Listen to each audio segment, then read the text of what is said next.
What's up, my wonderful sports to the bone family? What's up? What's up? A blessed morning to you all. Yes, my viewers and subscribers. So the time is now and the place is here.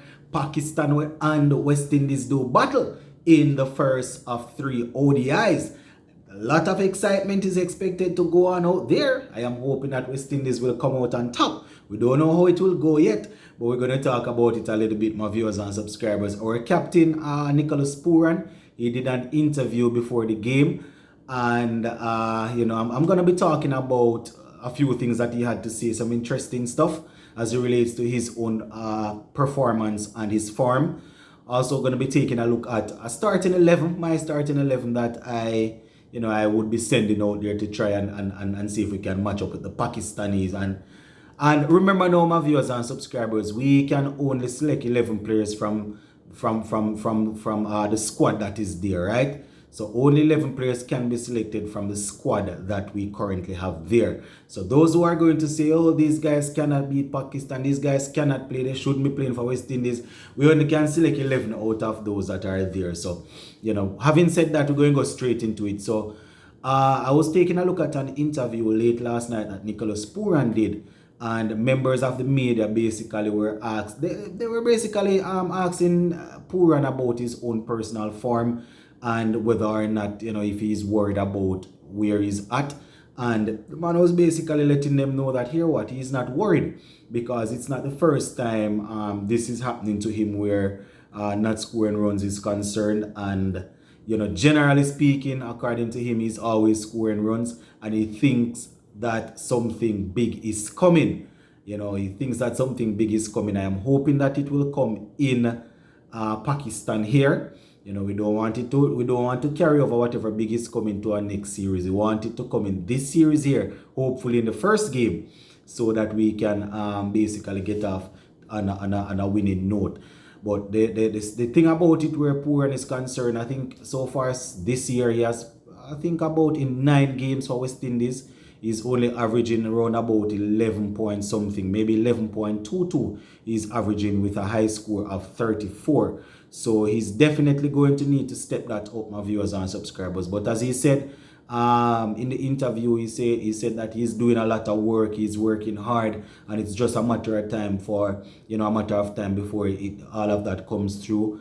And he's able to get some runs, and I believe him that he's working hard at his game. Seems to be a very diligent young man, somebody that works on the game and is putting in the hard yards. But at the end of the day, you still want to be able to reproduce that hard work on the field when you are in a matchup. So the same thing that we said prior to the Netherlands tour, we want to see something big from Pooran. You understand, he himself is feeling as if something big is coming. So we're definitely going to be waiting and see. And according to him, it's just a matter of time before it comes through. So, we are looking forward to our captain getting some runs there.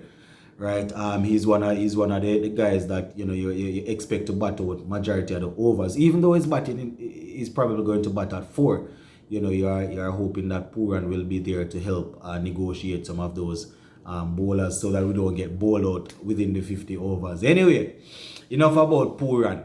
The starting lineup now. The starting lineup, it's going to be a little bit tricky because I think Ravman Powell and Romaro Shepherd, I think they are there. I don't know, my viewers and subscribers, same like how we were assuming that they were in Netherlands, and when one game remained, when we only had one game remaining, we heard that they were nowhere close to Netherlands. So I don't know if they are in Pakistan or not, my viewers and subscribers. So I am not even going to put any of them in the team, because I don't know if they are in Pakistan. We didn't get any confirmation.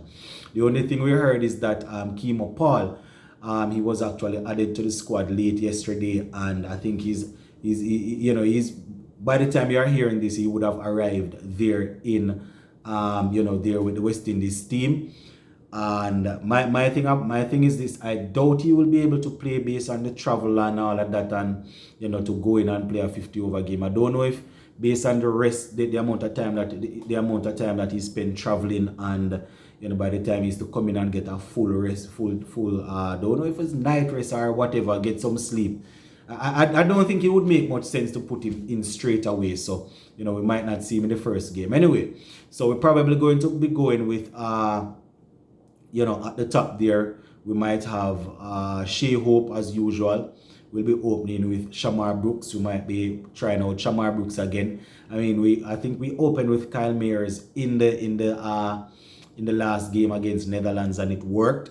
So some persons might want to stick with that, saying not you don't want to change the last thing that worked. But I think I'm gonna go the traditional route. I'm gonna go because of Shine Sharfredi and those guys. Not saying that Shamar Brooks is overly equipped or anything like that to deal with all of that, but we're gonna go with somebody that is much relaxed, is on a calmer side, to complement Shea Hope. So we're going with Shea Hope and Brooks probably. This is the thing, guys. I don't know if, as I said, Romario, Shepherd and Powell, I don't know if they are there, right? So I still probably going to have to drop put Nkrumah Banner in that slot still, right? Because I don't know what the position is with those guys. So we're probably going to go with Nkrumah Banner, even though I personally believe that this experiment, it's time for us to put a stop to it. But based on what is in the squad there, we might need him to play a role there. Then Pooran will probably be looking to come in at 4, right? We have people like Kyle Mayers. We have Brandon King. We have Mayers, that is what, run about 6. We have Casey Carty, right? We have Akil Hussein. We have Alzari Joseph. That is about 9 already, my viewers and subscribers. Then we're definitely going to have to try with Hayden Wash Jr. again. And we're going to need a next pacer to go with Alzari Joseph. Now, this is the thing. Do we give Lewis another go, seeing that he actually played the last game? And I don't want to say win the game for us, but he did extremely well in the last couple of overs to bring it across the line. So we might need to go Sherman Lewis, I don't know. And Anderson Phillip is there also. We need somebody to complement Alzari Joseph. Alzari will be roughing up the batsmen, hopefully, if you can rough up the Pakistanis, but we need somebody to be picking some wickets. And based on what we are seeing from Anderson Phillips so far, he looks like one for the future. But he's not. Generally speaking, the bowling is not that penetrative. So I don't want to behave as if I don't want it to seem as if I'm pinning everything on Anderson, but. The fact that that Lewis got those 3 wickets in the last game and is a little bit pumped up, I think I might ask him to partner Alzari Joseph. Jaden Seals, as you guys know, is one of my favorite youngsters coming through. But I don't know. The last game there, I think we rested. Who we rest? I think we didn't play Alzari, if I'm not mistaken. So. We're probably going to have Alzarian and Lewis. As much as I want Seals, and Seals would have had some experience bowling to some of these Pakistan bowlers in Test cricket, some of these Pakistan batsmen in Test cricket already. So I know it's different, but he might be able to draw on that experience. So it's a little bit touch and go, but I cannot overlook the 3 wickets that Lewis took, my viewers and subscribers. So once again, we'll probably be going Brooks, Hope, Banner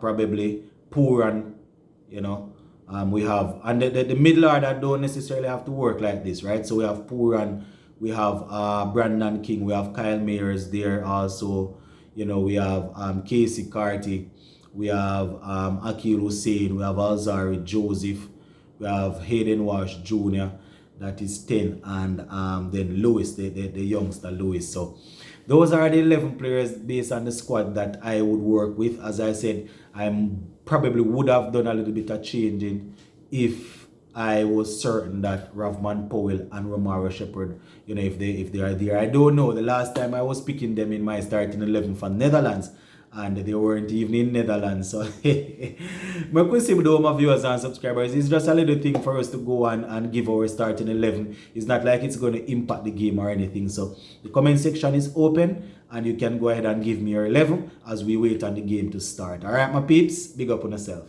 Later on. Oh, we will be live in and out while the game is going on. Won't be able to sit down for the entire 50 overs or 100 overs, right? But we'll be live on and off. Maybe we'll be on for like a 20 minutes here, we come on back for a 30 minutes here, and you know, and basically try and work our way through while we get stuff done in the meantime. All right, my peeps, big up.